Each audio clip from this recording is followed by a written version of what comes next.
जय श्री महाकाल। आज शिव पुराण के पाठ में हम जो पढ़ने वाले हैं वो है उमा संहिता का देवी उमा के शरीर से सरस्वती का प्रकट होना। उनके रूप की प्रशंसा सुनकर शुंभ का उनके पास दूत भेजना, दूत के निराश लौटने पर शुंभ का क्रमशः धूम्रलोचन, चंड, मुंड तथा रक्त बीज को भेजना और देवी के द्वारा उन सब का मारा जाना। ऋषि कहते हैं, पूर्व काल में शुंभ और निशुंभ नाम के दो प्रतापी दैत्य थे जो आपस में भाई भाई थे। उन दोनों ने चराचर प्राणियों सहित समस्त त्रिलोकों के राज्य पर बलपूर्वक आक्रमण किया। उनसे पीड़ित हुए देवताओं ने हिमालय पर्वत की शरण ली और संपूर्ण अभिष्टों को देने वाली सर्वभूत जननी देवी उमा का ध्यान किया। देवता बोले, महेश्वरी दुर्गे, आपकी जय हो। आप तीनों लोकों की रक्षा करने वाली शिवा हैं। आपको बारंबार नमस्कार है। आप ही मोक्ष प्रदान करने वाली परा अम्बा हैं। आपको बारंबार नमस्कार है। कालिका और तारा रूप धारिणी, आपको बारंबार नमस्कार है। आप ही श्री विद्या हैं। आपको बारंबार नमस्कार है। भुवनेश्वरी, आपको बारंबार नमस्कार है। भैरव रूपिणी, आपको नमस्कार है। आप ही बगलामुखी और धूमावती हैं। आपको बारंबार नमस्कार है। आप ही त्रिपुर सुंदरी और मातांगी हैं। आपको बारंबार नमस्कार है। आपको बारंबार नमस्कार है। आपको बारंबार नमस्कार है। अंत कोटि ब्रह्मांडों का संचालन करने वाली आप जगदम्बा को बारंबार नमस्कार है। देवताओं के इस प्रकार स्तुति करने पर वरदायिनी एवं कल्याण रूपिणी गौरी देवी बहुत प्रसन्न हुई। उन्होंने समस्त देवताओं से पूछा, आप लोग यहाँ किसकी स्तुति करते हैं? तब उन्हीं गौरी के शरीर से एक कुमारी प्रकट हुई। वह सब देवताओं के देखते देखते शिव शक्ति से आदर पूर्वक बोली, माँ, ये समस्त स्वर्गवासी देवता निशुंभ और शुंभ नामक प्रबल दैत्यों से अत्यंत पीड़ित हो अपनी रक्षा के लिए मेरी स्तुति करते हैं। पार्वती के शरीर कोश से वह कुमारी निकली थी, इसलिए कौशिकी नाम से प्रसिद्ध हुई। कौशिकी ही साक्षात शुंभासुर का नाश करने वाली सरस्वती हैं। उन्हीं को उग्रतारा और महोग्रतारा भी कहा गया है। माता के शरीर से स्वतः प्रकट होने के कारण वे इस भूतल पर मातांगी भी कहलाती हैं। उन्होंने समस्त देवताओं से कहा, तुम लोग निर्भय रहो, मैं स्वतंत्र हूँ, अतः किसी का सहारा लिए बिना ही तुम्हारा कार्य सिद्ध कर दूंगी। ऐसा कहकर वे देवी तत्काल वहां से अदृश्य हो गईं। एक दिन शुंभ और निशुंभ के सेवक चंड और मुंड ने देवी को देखा। उनका मनोहर रूप नेत्रों को सुख प्रदान करने वाला था। उसे देखते ही वे मोहित हो सुध बुध खोकर पृथ्वी पर गिर पड़े।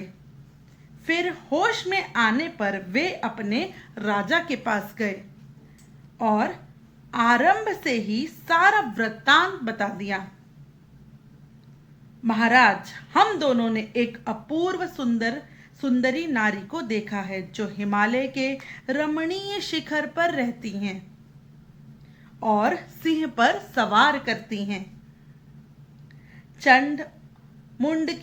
चंड और मुंड की यह बात सुनकर महान असुर शुंभ ने देवी के पास सुग्रीव नामक अपना दूत भेजा और कहा, दूत, हिमालय पर कोई अपूर्व सुंदरी रहती है। तुम वहां जाओ और उससे मेरा संदेश कहकर उसे प्रयत्न पूर्वक यहाँ ले आओ। यह आज्ञा पाकर दानव शिरोमणि सुग्रीव हिमालय पर गया और जगदम्बा महेश्वरी से इस प्रकार बोला। दूत ने कहा, देवी, दैत्य शुंभासुर अपने महान बल और विक्रम के लिए तीनों लोकों में विख्यात है। उसका छोटा भाई निशुंभ भी वैसा ही है। शुंभ ने मुझे तुम्हारे पास दूत बनकर भेजा है, इसलिए मैं यहां आया हूं। सुरेश्वरी, उसने जो संदेश दिया है इसे इसी समय सुनो। मैं सम्रांगणों में इंद्र देवताओं को जीतकर उनके समस्त रत्नों का अपहरण कर लिया है। यज्ञ में देवता आदि के दिए हुए देवभाग को मैं स्वयं ही उपभोग करता हूँ। मैं मानता हूँ कि तुम स्त्रियों में रत्न हो, सब रत्नों के ऊपर स्थित हो, इसलिए तुम काम जनित रस के साथ मुझको अथवा मेरे भाई को अंगीकार करो। दूत के मुंह से शुंभ का यह संदेश सुनकर भूतनाथ भगवान शिव की प्राण वल्लभा महामाया ने इस प्रकार कहा। देवी बोली, दूत, तू सच कहता है, तुम्हारे कथन से थोड़ा सा भी असत्य नहीं है, परंतु मैंने पहले से प्रतिज्ञा ली है। उसे सुनो। जो मेरा घमंड चूर कर दे, जो मुझे युद्ध में जीत ले, उसी को मैं पति बना सकती हूं, दूसरे को नहीं। यह मेरी अटल प्रतिज्ञा है। इसलिए तुम शुंभ और निशुंभ को मेरी यह प्रतिज्ञा बता दो, फिर इस विषय में जैसा उचित हो वैसा करेंगे। देवी की यह बात सुन के दानव सुग्रीव लौट गया।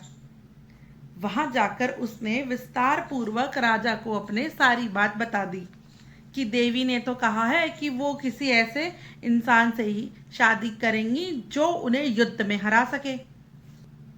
दानवराज की बात सुन के जो शुंभ था उसे अत्यंत क्रोध आया और उसने कहा, तुम शीघ्र वहां जाओ और जैसा भी होता है, बलपूर्वक होता है तो बलपूर्वक, लेकिन जाके उनसे युद्ध करो और उनको यहां पे लेके आओ। शुंभ की ऐसी आज्ञा पाकर दैत्य धूम्रलोचन हिमालय पर गया और उमा के अंश से प्रकट हुई भगवती भुवनेश्वरी से कहा, नितंबिनी, मेरे स्वामी के पास चलो, नहीं तो तुम्हें मरवा डालूंगा।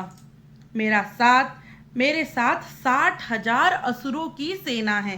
60,000 मतलब मेरे साथ 60,000 असुरों की सेना है। वीर, तुम्हें दैत्यराज ने भेजा। इस बात पे देवी ने कहा, हे वीर, तुम्हें दैत्यराज ने भेजा है। यदि मुझे मार ही डालोगे तो क्या फायदा, परंतु युद्ध के बिना तुम मुझे यहां से नहीं ले जा सकते। देवी के ऐसा कहने पर दानवराज धूम्रलोचन उन्हें पकड़ने के लिए दौड़ा, लेकिन महेश्वरी ने एक हुंकार मात्र से उस दानवराज का वध कर दिया और महेश्वरी का जो वाहन था यानी जो शेर था, उसने उसके सारे 60,000 सैनिकों का वध कर दिया और उन्हें अपना आहार बना लिया। इसके बाद जैसे ही ये खबर दैत्यराज को पहुंचती है, वो अत्यंत क्रोध में आ जाता है। क्रोध में आने के बाद दैत्यराज अपने सारे सैनिकों को तैयार करता है, अपने सारी सेना को तैयार करता है, अपने सारे असुरों को तैयार करता है और ये डिसाइड करता है कि अब मैं जाऊंगा, अब मैं जाके देवी को लेके आऊंगा वहां से, अब मैं जाके उनसे युद्ध करूंगा। और देवी और दैत्य के बीच में इतना भीषण युद्ध होता है, इतना भीषण युद्ध होता है कि सारी पृथ्वी कांप जाती है, तीनों लोकों में हाहाकार मच जाती है। कितने ही सैनिक हाथियों पर सवार थे, बहुत से दैत्य घोड़ों की पीठ पर बैठे थे और अन्य असुर रथों पर चढ़कर जा रहे थे। उस समय उन्हें अपने पराये की कोई पहचान नहीं थी। उन्होंने असुर राज के साथ वहां पहुंचकर भीषण युद्ध आरंभ किया। बारंबार तोपों की आवाज होने लगी, जिसे सुनकर देवता कांप उठे।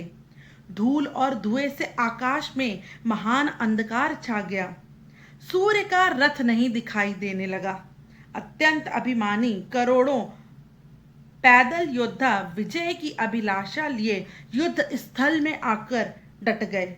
घुड़सवार, हाथी सवार तथा अन्य रथारूढ़ असुर भी बड़ी प्रसन्नता के साथ करोड़ों की संख्या में वहां पे आ गए। उस महासमर में काले पर्वतों के समान विशाल मदमत गजराज जोर जोर से चिंगाड़ रहे थे।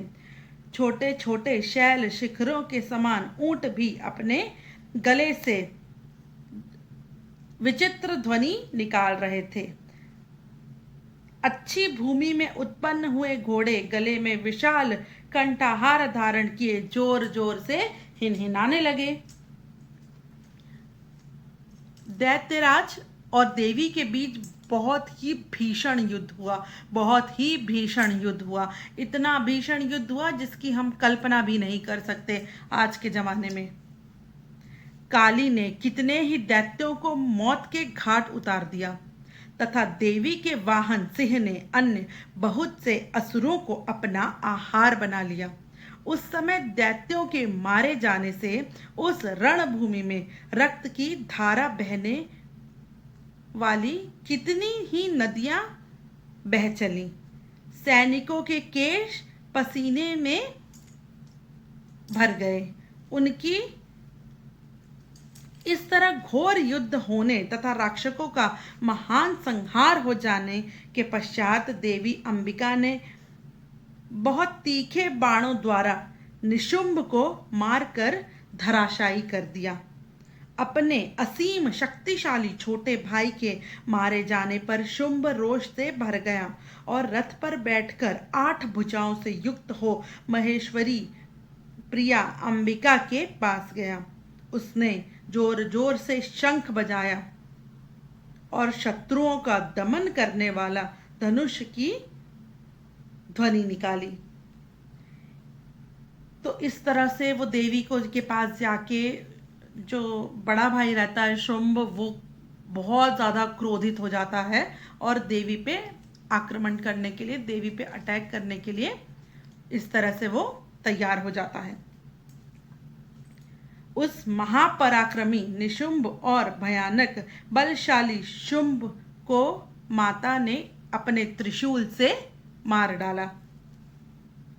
उनके मारे जाने पर समस्त दैत्य पाताल में घुस गए। अन्य बहुत से असुरों को काली और सिंह आदि ने खा लिया तथा शेष दैत्य भय से व्याकुल हो 10 दिशाओं में भाग गए। नदियों का जल स्वच्छ हो गया और वे ठीक से बहने लगी।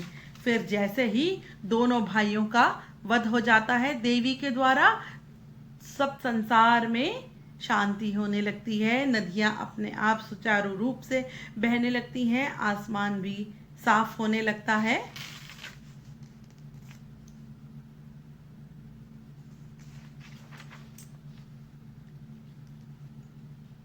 इंद्र आदि सब देवता भी सुखी हो जाते हैं।